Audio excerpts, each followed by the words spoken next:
AgriSA is calling on Police Minister Bheki Cele to ensure that enough resources are set aside by the department's budget for rural safety.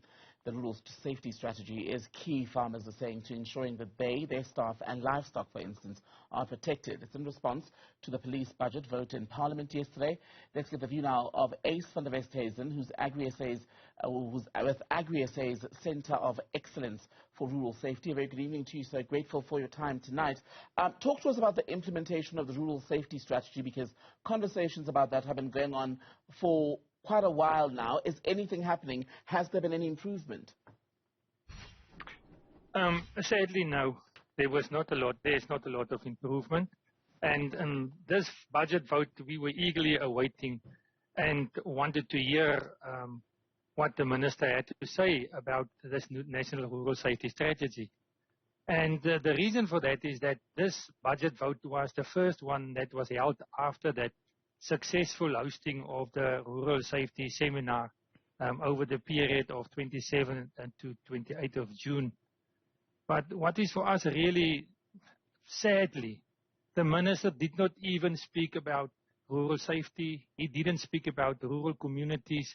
He did not even speak about rural crime. So how serious is the minister to address or to make sure that this strategy is implemented? What resources, Ace, would you say are most urgent for rural safety to really be a reality at this point? The foundation of the rural safety strategy, according to AgriSA, is the reservist system. The minister mentioned that in his speech, not the reservist system, but he mentioned that they need to address or they execute crime prevention. Now, in order to be successful in crime prevention, you need higher visibility. And not higher visibility of community members, etc., but higher visibility of police on the ground. And in this strategy, the foundation, as I stated, is to recruit and to train and to mobilize reservists. You need people in the area, from within the communities to assist, and that is the main starting point to ensure this strategy is executed. There was, I think, about 70 million rand in an allocation for community policing forums, because these are the people who, outside of the police, are helping keep neighborhoods safe in urban and township settings, for instance. Does that exist? Do similar structures exist in the rural setting where you could perhaps benefit from such an allocation? Yes. The CPFs are operational in many of our rural areas.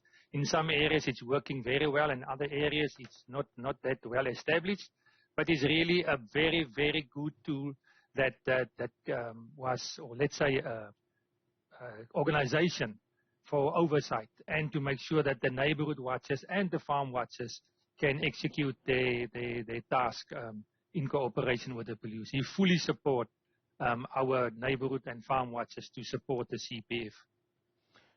How else, though, outside of that allocation and what you're calling for as far as the rural safety strategy, can we ensure such communities are safe? There's a big conversation at the moment in the cities about how the rolling power cuts, for instance, are complicating the ways in which people are able to keep themselves safe. Alarm systems are being interfered with because the power trips so often after the return of electricity at the end of load shedding. Are you seeing the same, and what are you able to do to protect yourselves? Yeah, load shedding is a main destabilizer in the rural areas. I think our rural areas are much more disrupted than in the towns and in the major cities. What we have told our people is that you have to know your neighbor.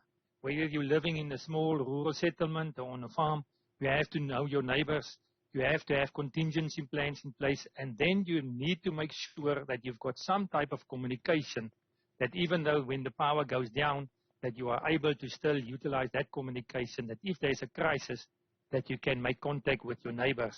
Your neighbor is your partner during this load shedding program or this load shedding stages.